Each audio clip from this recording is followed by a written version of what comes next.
At Fitness Together, we know your health, time, and well-being are important, which is why we created live one-on-one virtual personal training.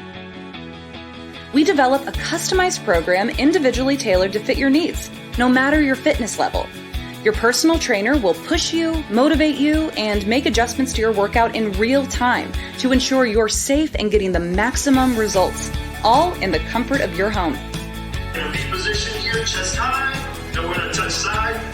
Side. Go ahead and lean back. Good. Making sure we keep our chest nice and tall. No fancy equipment or a lot of space needed. Just a computer, tablet, or phone, and your personal trainer will take care of the rest. So, what are you waiting for?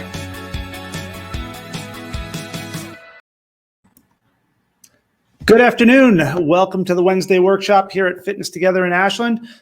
Thanks again for tuning in and watching what we have to show this week. Our topic this week is unlocking the core. So I'll be talking all about issues and function and structure about the core, what muscles are involved, and we'll be getting into some exercises soon as well. Some great news this week before we even start. We've gotten word that Fitness Together has been moved into phase 2 of reopening. So what that means for us is that in all likelihood, we'll be looking at a reopening date of June 8th. But we'll keep everybody posted about that and have more information coming soon. But let's get to today's information. So in terms of the core, a couple of things to go over at the beginning. I mentioned in the description that it's not just about the abs. I think very often when people talk about needing to strengthen their core or wanting a good core, they're often talking about their abs, their abdominals. And I'll bring up a slide here just to kind of show a little bit about what I think people often think when they're looking at the core. We often think about the core as our rectus abdominis, that six-pack up the middle. But there's also some other muscles involved here as well. And as you can see, there's things like the transverse abdominis, the external abdominal oblique, and the internal abdominal oblique. So those are some things that people are often thinking about when it relates to the core. But what I wanted to emphasize today is that the core is so much more than just those muscles. There's a lot of other things involved. And when I talk about the core, I really want to get into today the function of the core and what it's really designed to do. So starting with that, when I talk about the core, things to keep in mind, we're often looking for core stability. Right? So stability is the ability to move the hips or the extremities without compensatory movement of the spine. So meaning that I want to be able to hold my spine relatively stiff when I move my arms and my legs. If you think about walking, if you think about running, your core is not really all over the place. Or if it is, you're not very efficient with your movement. Right? If we want to generate power, right? If we're an athlete and we want to, or just in general life, we want to pick something up from the ground and lift it and put it up on the shelf, we need that ability to somewhat move our torso, but we want to be able to generate power from the ground up. Right? So core stiffness is essential for injury prevention. It's also essential for performance enhancement. So to look again at some other muscle groups that get involved in that, when you start to think about the connection between upper and lower body, right, and the core being in the middle of that, well, how do we connect the torso to the pelvis? How do we connect all those things together? So another muscle group that gets involved in that here is the glute medius. Right? So the glute medius, right, the green muscle that you see there, is helping to attach your hip to your pelvis. So again, if you're trying to maintain that stiffness, if you're trying to keep those hips from moving around when you're trying to generate power through the torso, you're going to need your glute medius to hang on to your pelvis there and keep your hips centered on with your feet planted on the floor. And other muscle groups involved, and this one may be a little harder to see all the names of the muscles, right? But they're muscles in your lower back, right? Into your hip again, right? Your adductor group, your adductor brevis, longus, gracilis, pectineus, all these small little muscles in your inner thigh, in your lower back, tensor fascia latae, iliacus, piriformis, all of these things work to control that spine from moving, right, and control the pelvis to generate force from upper to lower body. There's another muscle group all along the spine called multifidus. Right? That's also involved in connecting the ribs to the pelvis. So, these are all structural muscles of the body that work to define what the core is. So again, if you're thinking that the core is just the abs, I just wanted to highlight today that there's so many more things that get involved in that. One of the biggest things that are involved is a much deeper muscle called the diaphragm. And diaphragm's involved in breathing. So we're going to talk a little bit more about breathing. I've got Ashley here with me today as well, and I'll bring her in just a moment. And I think that, for the purposes of this workshop, we're going to have a lot of information to share today. So I think we're going to split this into two sections. Today, I wanted to highlight some of the muscle groups involved. We're going to look at some of the exercises, but then also we have more exercises to show, and Ashley's going to do a segment on breathing and the diaphragm and how all those things are connected as well. But we'll be able to bring her in next week for that. But just to kind of give you a little heads up of what's going on today, we'll see here. Ashley's over there. Oh, there she is already getting ready. So we're going to bring her in just a little bit because we're going to be showing you some exercises. And in fact, you know what? I'm going to bring her in now. We'll unmute her. Hi, Ashley. Hello. Oh, there she is. She can hear us. So we've got Ashley kind of segmented out there in the training room, and she's got all her equipment set over there. Now, I know you were listening in a little bit just in terms of some of the structure. Is there anything that you wanted to share in terms of the structure of the core? Yeah, definitely. So when you're talking about, let's touch on the oblique muscles to start because they're super important in terms of force transfer. So your internal abdominal oblique comes from rib 10, which is like the bottom rib down here, not your floating ribs, but the bottom rib at the bottom of your waist. And it attaches in sort of a hands in prayer form or fiber direction, but it also attaches down into what we call the pubic tubercle. So that's thumbs on the hip bones, index fingers on the zipper, and there's a bony protrusion. And that's where you're getting force transfer from the core to the pelvis and to the hips. They also attach along the iliac crest, which is the top of the pelvis. Your external abdominal oblique starts way up at rib 5, so almost in your armpit, and goes down to that same iliac crest attachment. But what's cool about this is that it interdigitates with serratus anterior. So you've got this big muscle coming all the way down here, and they go to the back, like the side of the spine, the transverse processes. So they mean core, they wrap all the way around. And the external abdominal oblique attaches up into the actual shoulder muscles. So that's how you get force transfer from core to shoulder to arm extremities. And that's why when I'm talking to clients about your core is unstable, hence your neck and shoulder issue, that's why, because we have force created and stored and stability created in the core muscles and then transferred out to the rest of the body. Right. Yeah, and that's a good point. We talk a lot about that, and I kind of glossed over it. But when I talk to clients about the core, we're defining that as anything from like chest to knees.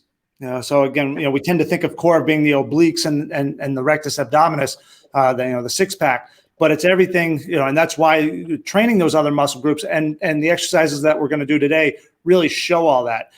The other phrase I love it's by a famous strength coach called Charles Poliquin, and he had a phrase that says, "You can't fire a cannon from a canoe."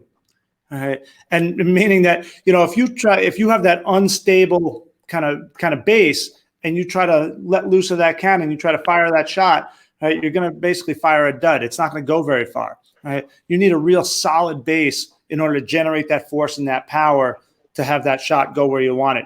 If you think about like a baseball pitcher, right, who has real strong legs and can drive off the mound, they have something to push against. Right. So that's what we're going to bring in with these exercises today. And I think that's kind of one of the main principles with core training is, if we look at it from the first principle, which is, use the ground, right, is use the force of your feet into the ground to generate that force. Now, in a lot of cases, we might not even be ready for that. Right? So when I talk about core training, once we get off the idea of doing any type of crunches and things like that, which we've talked about, being not really good for your back, we start to talk about, well, how do we get people in the right position? How do we generate the right form? And not only do we want to use the ground, but we want to start from the ground up. And just to backtrack real quick, for those that haven't been on these broadcasts before, the reason why I say crunches are bad for you is because it's excessive flexion of the spine, and it puts a lot of pressure on the discs. But more importantly, whenever we're doing any type of training, we always want to look at the purpose and the function of the muscle or of the movement itself. So if we think about like what our abdomen is really, or what our core is really designed to do, it actually is there to prevent any excessive flexion or extension, as well as any excessive rotation. Right? So when we start to look at that, doing a crunch is excessive flexion, and that's what our body is designed to fight against. So we're looking for exercises that really prevent too much flexion, extension, or rotation. Right? And starting on the ground is really a good way to demonstrate that. So Ashley, what I'm going to have you do to start is our first exercise is called dead bug. So if you can just lie down on your back, all right, we'll bend your knees at 90 degrees, feet off the ground, all right, and your hands straight up. All right, straight up towards the ceiling. Yep, knees at 90, hands straight up. Great. All right. So in this position here, Ashley's back is flat against the floor. Right. And what we're doing here is kind of simulating that walking or that gait pattern that we have in normal life, where we're going opposite arm and leg. So Ashley, if you reach back with your right arm and extend your left leg, that's it, that full extension to the floor, square up, and other side, right, other pair. Full extension and up. All right. Now, again, we'll talk a lot more about breathing, but Ashley, you are breathing, correct? Right, so as she extends the arm and leg, there's an exhale. Good. All right. Now, there's a lot of variations of this, and there's a lot of ways that we can progress this movement. And actually, if you can reach over and grab one of those yellow bands, I just want to show a progression from the lower body.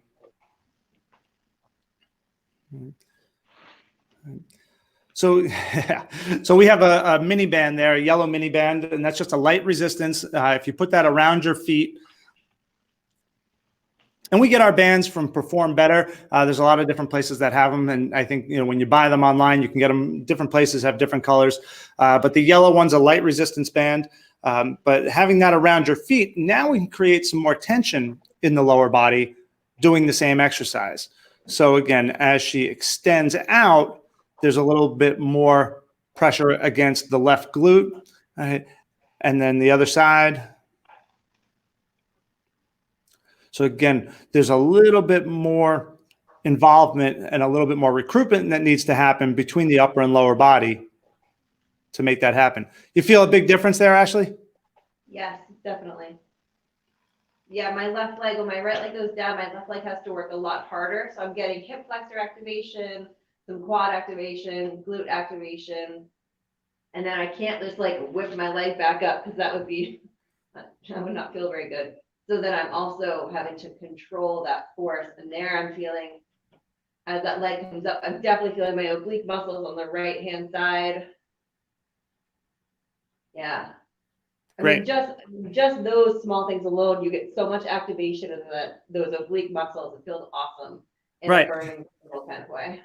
And just having your legs up creates that stiffness. You have to hold your abdomen, your trunk really stable, all right, in order just to keep your legs up off the ground. Right? And just those legs up off the ground is the recruitment of those hip flexor muscles. We kind of pointed that out in one of the slides, how just holding them there is supporting the function of the core. Let's switch the band now and look at this from an upper body progression. Let's take the green sandbag. Okay. And if you hold on to the ends of the sandbag there, so the first thing that we're going to do is create some tension and get the lats involved, right? So the big muscles across the back, right? By pulling that bag nice and wide. So now we get recruitment there. Right? And again, that falls into that category of chest to knees, everything front and back of the body.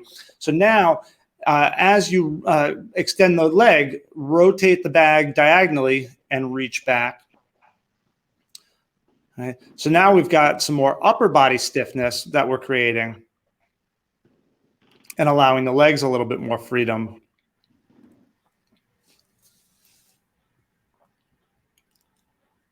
Good.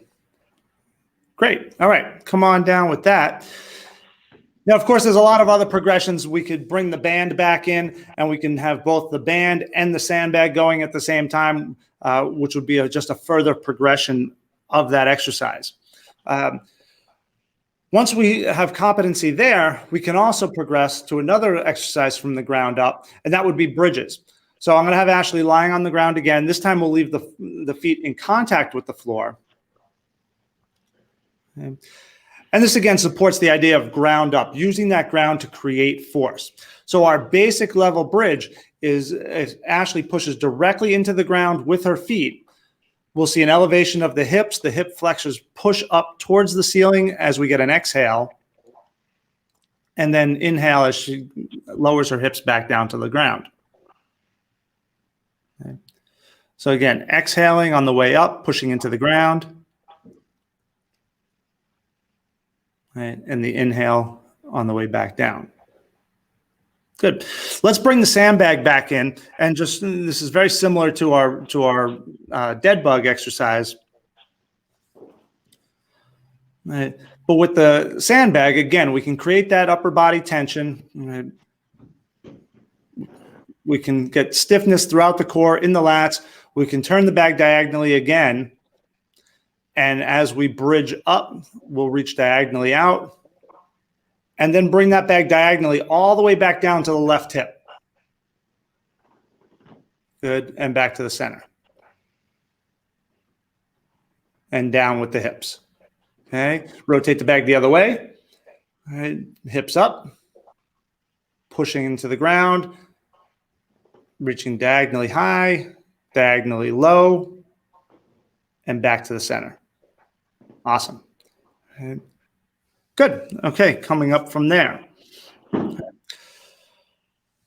Now our next exercise, we're going to start to progress in terms of, again, how we stabilize the body. So lying on the ground, obviously the trunk is fully supported. Once we turn over to a quadruped position and go from all fours, now there's going to be a little bit more instability and a little bit more reliance on Ashley to put her hips in the right place, to keep her back flat, and to maintain proper alignment here. And again, creating good stiffness with the ground by pushing into the floor. So this one we call the bird dog, or a quadruped opposite, or an arm leg extension. So what we're going to have Ashley do on this one is just extend her left arm forward and right leg back. So this is the same idea as the dead bug, but now being in the quadruped position, there's a little bit more instability rotationally as she extends out. So it's a little bit more difficult to keep those hips level because she's not being supported by the floor. Big difference, huh, Ashley? Yes. Good. Yeah, it's definitely hard because you don't want to be shifting your weight so much. So I don't want to be going like, shifting out here and letting that hip really fall up, because then I'm putting too much rotation and instability into the spine. So to stop that, and you could even just start out, am I stable on my legs? Am I stable on one leg and two hands? And I think if you're stable on all four of those, or all four of those assessments, then you can go on. Right. I think what's underestimated here is just how hard you have to push on the ground with the stationary limbs to make sure that there's no rotation out of that torso. Okay. Let's progress this a little bit. Let's put that rubber band around your feet again.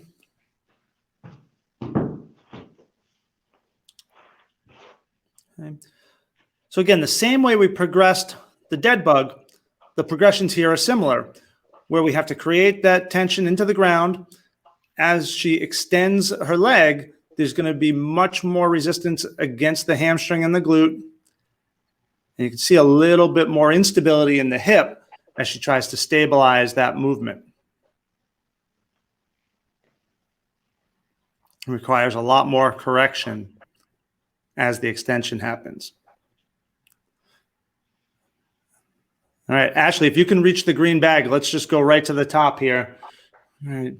So bring that green bag over, right, close to the knees, all right, and off to one side. So without even the legs here, we can do this first with just the upper body. Right? If Ashley reaches underneath, right, across her body and pulls very slowly that bag across. So now again, we're starting to rely more on the lats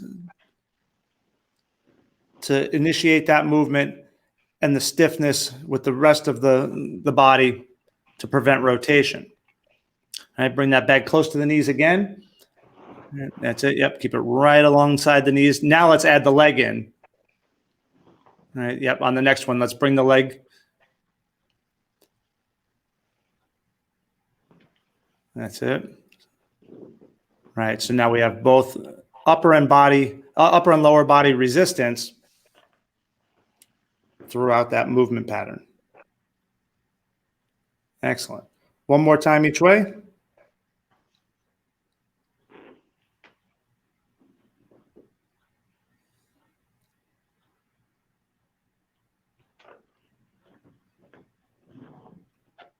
Perfect.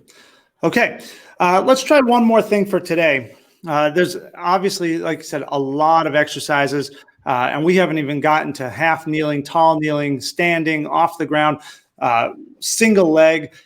All of those things are progressions of what we're doing, but now you can see that starting at this lower level, starting on the ground, allows us to build up that stability that's necessary. So, a good example, and Ashley, I know you deal with this as well. We have people a lot of times that come in and have a lot of difficulty balancing, or they come in and say, geez, they have trouble standing on one leg, or even walking. You can see them shifting around quite a bit in a walking pattern. And, a lot of times that's due in part to the idea that they cannot connect their upper and lower body. Right. So if you can prevent rotation, prevent any kind of flexion and extension, you've got a better chance at maintaining that balance. So when you're walking, if your shoulders are moving an awful lot and your hips are not doing the right thing, that's what's going to cause that instability. All right. So the last one I want to do, and this gets, a lot of times I said before, people jump right into planks and they haven't really done the work beforehand to get to what a good plank is. So when I see people do planks, a lot of times I say, I can plank for 5 minutes. But then when we look at the plank, there's a lot that goes wrong with it. So I think that taking the exercises that we've shown already and establishing some good habits there will lead to a better plank, a more effective plank. All right. So to get into our plank, what I'm going to have Ashley do is we're going to go start on the ground. We want to make sure that your elbows are lined up right under your shoulders. So we're going from the forearms there. All right. You want to make a fist, and we're going to line up your fist with your elbows, so straight ahead, perpendicular to your shoulders there. All right. You're going to extend your feet out. Okay. That's it. So feet are about shoulder width apart. We're in a nice level plank. All right. We want to make sure that the thighs or the quads are nice and tight. That we're making that good connection with the ground, that you're pushing your elbows into the ground, pushing your feet into the ground, and using that diaphragm to take deep breaths in through your nose and out through your mouth. And that's really what a good plank looks like there. Nice job, Ashley. All right. We won't leave you there too long. Come on up. There's a lot of progressions there as well when you start moving limbs around, when you start removing a foot from the floor or moving an arm, that type of thing. There's obviously a lot of progressions, even in the plank itself. All right. All right. So my suggestions are, go through these exercises, look at the progressions, obviously talk to us to get some more suggestions for core training. But certainly don't just jump into crunches. There's better ways to get, never.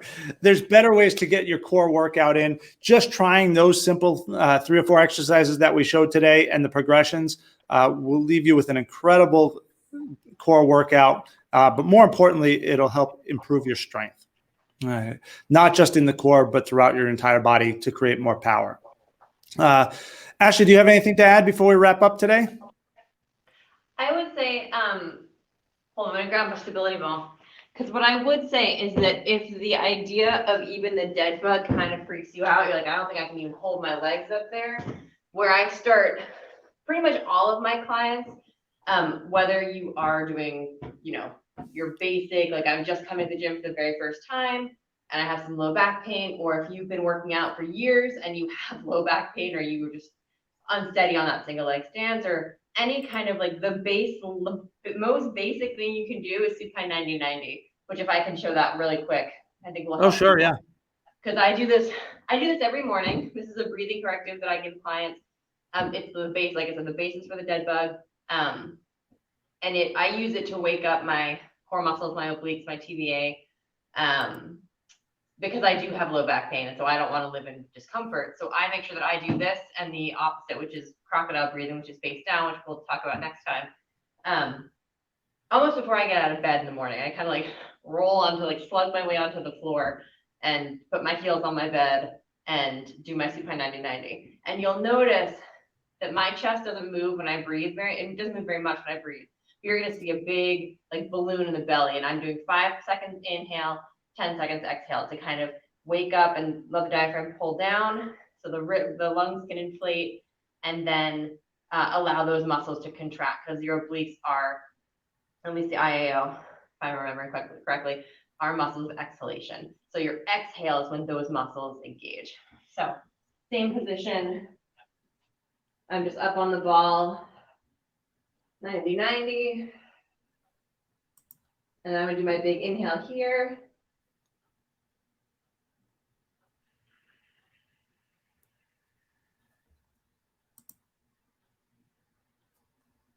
And you can even progress from here. You go from, oh, I'm off. Yeah, sorry about that. I was trying to blow you up a little bit bigger, and then instead I just wiped us both out. Oh. Well, what I was gonna say is this is a good place to start. If you take your inhale and then you exhale one leg up and back down.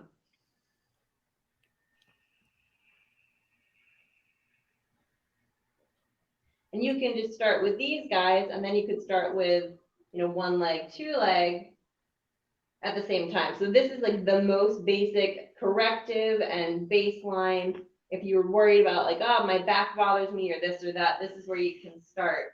And like I said, it's something that I incorporate into my daily life because it helps give me stability for the day and throughout the day.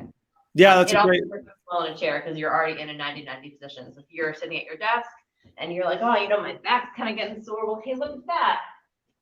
You're already in 90-90, aren't you? So you can do your breathing, and heck, you can even go ahead and do like your mini core work. Don't fall off. And then you're getting a little bit of that core activity anyways. And why not look really nutty and do your whole like opposites as well. So right. I would and that's the idea, is bringing those opposites in, for sure. And that's, I said that progression, of getting off the floor to the ball. Yeah. Right. And that's what I said, like we're 30 minutes in and we haven't even touched on half of it. So we'll wrap it up for today. Thank you, Ashley, for coming in and helping me with that. But I do encourage everybody to join us again next week. Couple of things. First of all, Friday night's a big night, 7:30 p.m. We have music bingo again. We're bringing music bingo back. So definitely log in, register for that, join us. It's a lot of fun. We've been having a great time with it. So I hope you'll come back and join us for that. Next Monday, 9 a.m. is our regular Monday morning Q&A. Ashley will be back with us for that. We'll bring Julie back as well. Julie is a nutritionist out of Milford. She joined us last week. You'll be able to log in, ask her questions live. So we'll have that on Monday. And then again, next Wednesday, here again at noon, we'll do our Wednesday workshop, and Ashley and I will finish up with the core training. We'll bring in more advanced exercises and show you some things that you could do from a half kneeling and standing position, and actually you'll incorporate more of the breathing as well. So once again, I want to thank everybody for spending some time with us today. I'll leave you with our contact information, but we'll see you again soon. Thanks.